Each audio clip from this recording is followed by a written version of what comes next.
3 gunshots rang out across the night. None of us around the campfire flinched or looked up past the brims of our cutters. We didn't even slow our chewing. The shots weren't anything unexpected. Pop, pop, pop. The signal we'd been waiting on. They told us that soon it would be here. The overnight express. Brimmed, snorting, the glorious envoy of the big shots. And to think, here, in our crude and ungoverned wilderness, my, what a privilege.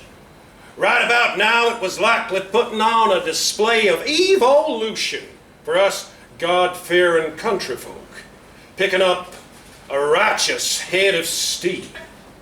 Like a rabbit, a jackrabbit running straight for the snare. Oh, but no need for us to rush. The lookout shot signified that the overnight was still a distance away. Preparations for its arrival, a little welcome party, had long been completed. The horses were fed and well rested, the men the same. We had about us our guns, our ropes, our masks, and our sacks. And those trees nearest the tracks had been doused liberally with tar. I was gnawing about around the core of my apple when the boy returned from up top the valley.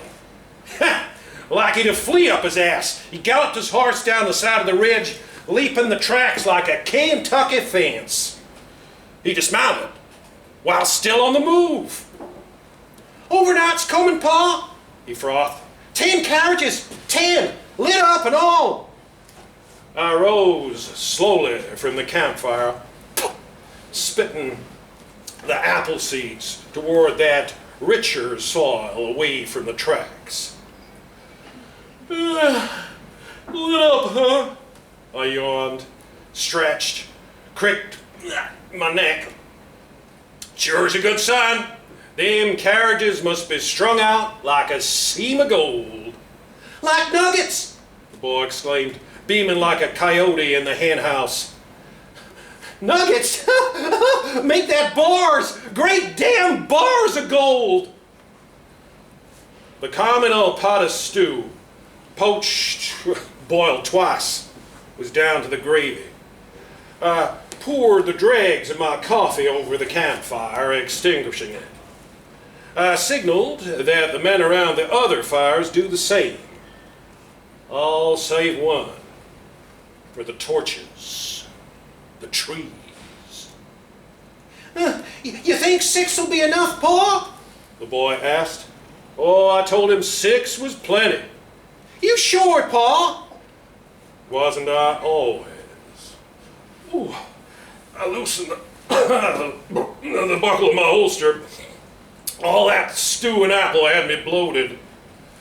The boy went on with his questioning. Do you think we should light 'em up now? Through the trees? How about it, Pa?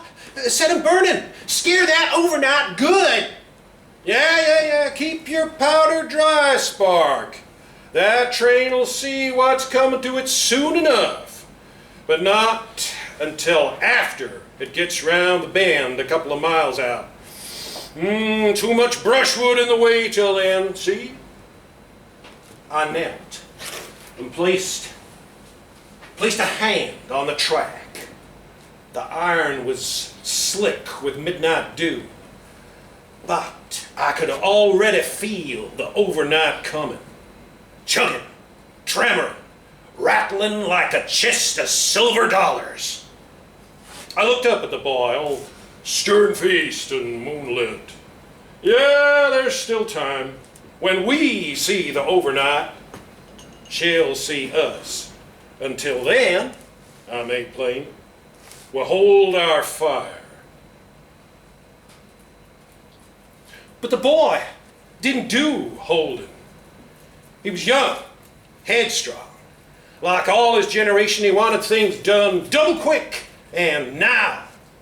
Cross sakes, he already had his gun drawn, his mask up over his chin. He clapped his hands and went around the men, rallying them into position. Like they was chickens. Wasted time. They was well oiled. They knew their places. 3 men to a tree, 6 trees, spaced out along the tracks like the teeth of a fastener, a wedge already cut into the base of each trunk. First man stood to the side, his axe up and aimed at the wedge. Second man leant shoulder first behind the tree, ready to push it, should it need convincing. When the order was given and the axes came down and the pushers done their pushing, a third man would light the tree with his torch. All 3 would have to be away quickly. What with the tar slathered generous up the bark, and not discounting its onion skin leaves and the long dry summer we've been tolerating, those trees would take, like God's own burning bush, 6 damned pillars of fire crashing down onto the tracks. I caressed the track, closed my eyes. The overnight was closing. I could feel its heartbeat, soft, steady, nice and regular, a fat, unsuspecting hog. I looked back to the trees, the men, their axes glinting in the moonlight. Yeah, like always, was going to make for one hell of a sight. One for the ages. Having shooed the boy away, I gave the track a final embrace. Then I took up my hat and my rifle and began walking. After 24 sleepers, I waited, listening, surveying the night like an eagle does the floor of a canyon. A minute passed until a ribbon of smoke far off, thin as a string, began rising over the tree line. You know, the boy said, telling anyone who'd listen, I once knew a guy who cheated death with nothing but the power of certitude. He and I got mixed up in a gunfight out near West Point. Bunch of local buckhorns got the wrong idea about something we might have said. Well, we thought nothing of it. Just as we were falling out of the bar the next morning, they began shooting at us from across the street. Well, we took cover behind a downed horse and went about shooting back. Lucky shot on the buckhorn's part caught my buddy clean through the crown of his hat, right between the feathers. Shoot! In and out, no confusion. 2 hard and hollow cracks sounded like a nail driven through a coconut. Well, shit. That's that, I figured. Nice knowing you, old buddy. I waited for him to go stiff like what happens when you put down a calf, all locked up at the knees, before it drops to the grass. But instead, old buddy just kept on reloading his gun, 1 cartridge at a time, idly filling the chambers, like he's sorting small change. And all the while, the bullets keep on whizzing around our ears, and I'm just laying there against the ass of that dead horse, peering up at Buddy's hat. The feathers, his skull, and the 2 holes where the sunlight's peeking through it. Hey, Buddy, I tell him, you've been shot, you know? Yeah? He says. Yeah, I says back, shot through the head. Look! Like he's doffing to a lady. He takes off his hat and fingers around the hole in the middle of his forehead. He examines his fingertips. Bit of blood, not much else. He shrugs and goes on sorting. Shot, you reckon? He says, unconvinced. What? Like done? Yeah, I tells him again. Done. Nah, he says eventually. All certain, like night follows day. Now, that don't seem hardly right, does it? and so, he gives me a wink, spin flicks the cylinder of his gun back into place, and returns right on with the shooting.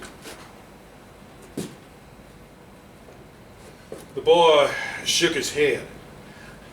I guess if you refuse to believe that your time's up, that you're done, then there ain't nothing anyone can say to dispute it.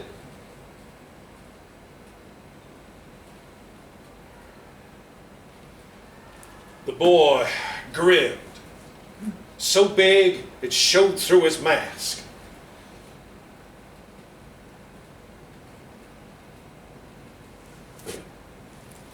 I let the boy's finale hang in silence. You preached that sermon before, boy? Seem to think I've heard it already, like I told it you first to begin with. I turned to look over my shoulder. Yeah, almost certain. The boy grinned, so big it showed through his mask. Well, it sure makes for a good omen, Pa. Every time you tell it, we get a good haul. So I tells it now and tells it with my own certain certitude. The tracks started buzzing like bees in a bottle. I turned back around and raised my hand, and there I held it. Only when the headlamp of the overnight had come round the bend and its golden beam was shining between my fingers did I bring it down. Without lag or question, the men brought down their axes. 6 distinct cracks in unison. A push and a rush of torches, and the trees took ablaze. The brushwood around us switching from silver to the wildest dance of reds, blues, oranges, and blacks. Leaves crackled, branches snapped, bark popped, shriveled, and curled, and the 6 trees fell heavy upon the tracks, just like the boy's buddy should have. The fire erupted behind me. My shadow, the profile of the outlaw with the rifle over his shoulder, reached all the way to the oncoming overnight. The driver couldn't miss it. He'd see the flames, the outlaw, the man, the burning trees obstructing the tracks. Fearfully, he'd react in the only way he knew how. He'd vent the train's boiler and tuck back on that brake. 12 wheels would seize, 10 carriages would shunt into one another like neck bones. There'd be shrieking inside, the passengers wetting their deep-pocketed pants. Foreseeing derailment, the driver would shut his eyes, duck down on his knees, and get busy praying. But he needn't. Us country boys had measured it right. There was track enough, just like all those trains our daddies and granddaddies had held up before us. The overnight would grind to a stop, safe and sound, inches from the boots of this outlaw. Like the boy said, it was all a matter of certitude. Except it wasn't. This time, there weren't no slamming of brakes, no slowing heartbeat. It only got stronger, faster.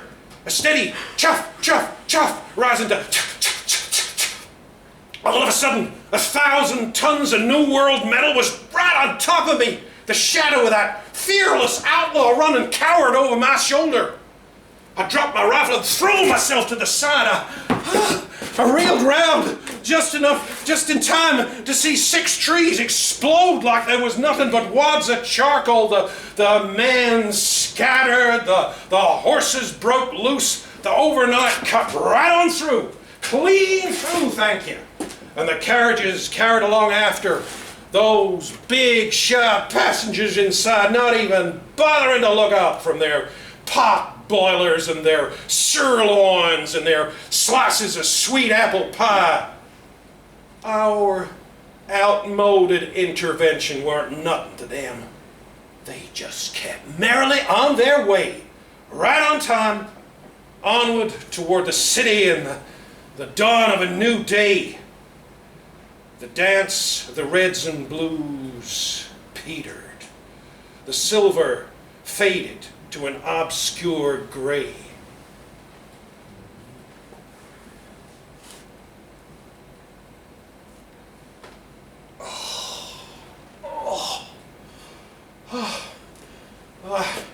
I heaved myself up off the dirt.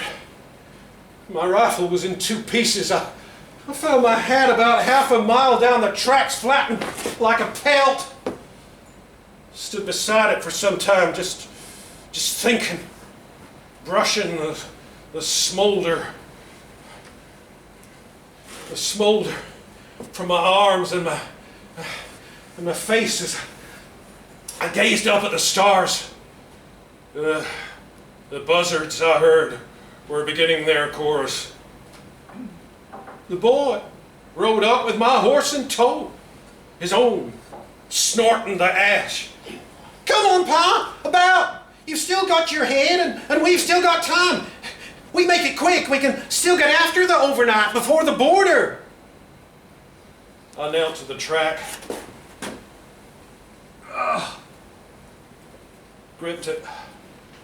Didn't hold nothing but cold. Forget it, I said to the boy as I climbed stiffly up onto my horse.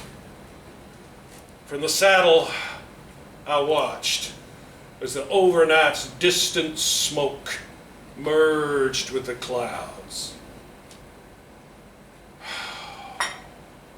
Our time's at an end, boy. It was fun while it lasted, but I'm telling you, it's over. I turned my horse. Of that, I'm certain.